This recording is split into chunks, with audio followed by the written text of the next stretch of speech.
హరి ఓం. శ్రీ గురుభ్యో నమః. శ్రీ సద్గురు పరబ్రహ్మణే నమః.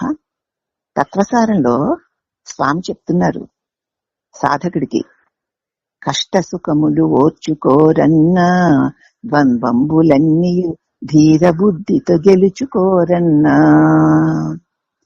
పొగిడినప్పుడు పొంగిపోక, తిట్టినప్పుడు కృంగిపోక, ఎట్టి స్థితిలో లైన నీవు దృష్టి సమముగా నిలిపి ఉండుము. తత్వసారము తెలుసుకోరన్నా, సద్గురుని చెంత నిజము కనుగొని లాభముందన్నా. ఇంత బాగా మానవుడు ఎక్కడ మాయలో పడిపోతాడో, ఎక్కడ మోహంలో పడిపోతాడో గురుదేవులకు బాగా తెలుసు. అందుకే ఈ బోధలో చెప్తున్నారు, కష్ట సుఖాలన్నవి ఈ దేహం వచ్చింది కాబట్టి తప్పనిసరిగా కష్ట సుఖాలు వస్తాయి.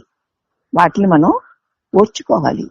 ఎందుకంటే మనం చేసినటువంటి పాపకర్మల ఫలితమే కష్టాల రూపంలోనూ, పుణ్యకర్మల ఫలితము సుఖాల రూపంలోనూ వస్తూ ఉంటుంది.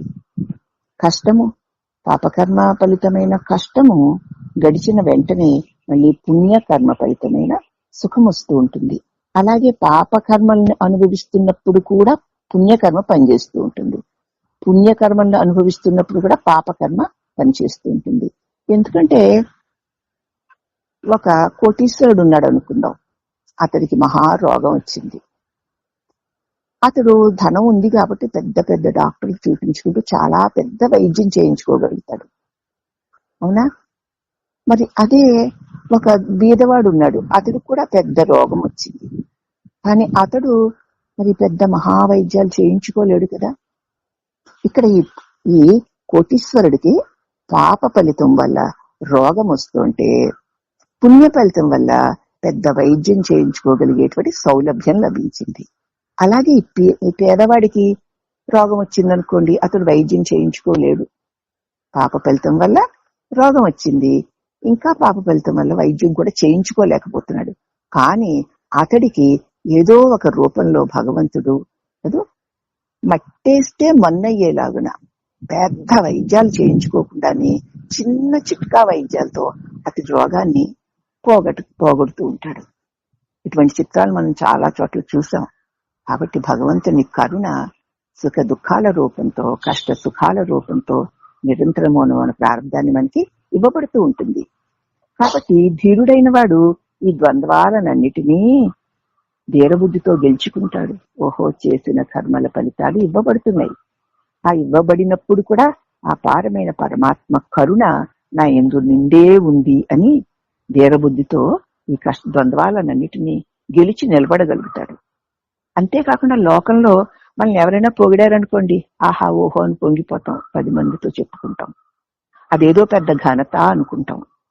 మరి తిట్టారనుకోండి, కుంగిపోతాం, పైగా తిట్టిన వారిని తెగతిడతాం.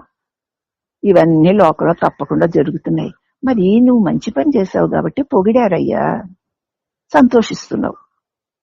మరి తిట్టారు అంటే చెడ్డ పని చేస్తుంటావు, అందుకే తిడుతున్నారు. మరి పొగట్టును స్వీకరించిన నువ్వు మరి ఈ తెగట్టును కూడా స్వీకరించాలి కదా. అందుచేత పొగిడినప్పుడు పొంగిపోయావు అంటే తిట్టినప్పుడు కుంగుతావు. అందుచేత ఎటువంటి స్థితిలో అయినా సరే ఎవరైనా పొగిడితే పొంగిపోకు, తిడితే కుంగిపోకు. ఎటువంటి స్థితిలో అయినా సరే దృష్టిని సమంగా నిలిపి ఉంచుకో. పొగిడిన వారే తిట్టవచ్చు, తిట్టిన వారే పొగడవచ్చు. అవన్నీ కూడా వారి వారి మనోభావాలు.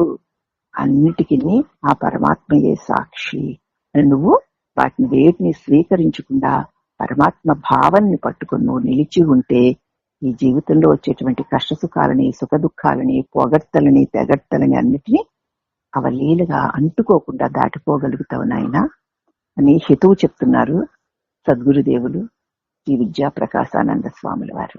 అట్టి దివ్య గురుదేవుల పాదపద్మములకు అనేక వందనములు. హరి ఓం నమః.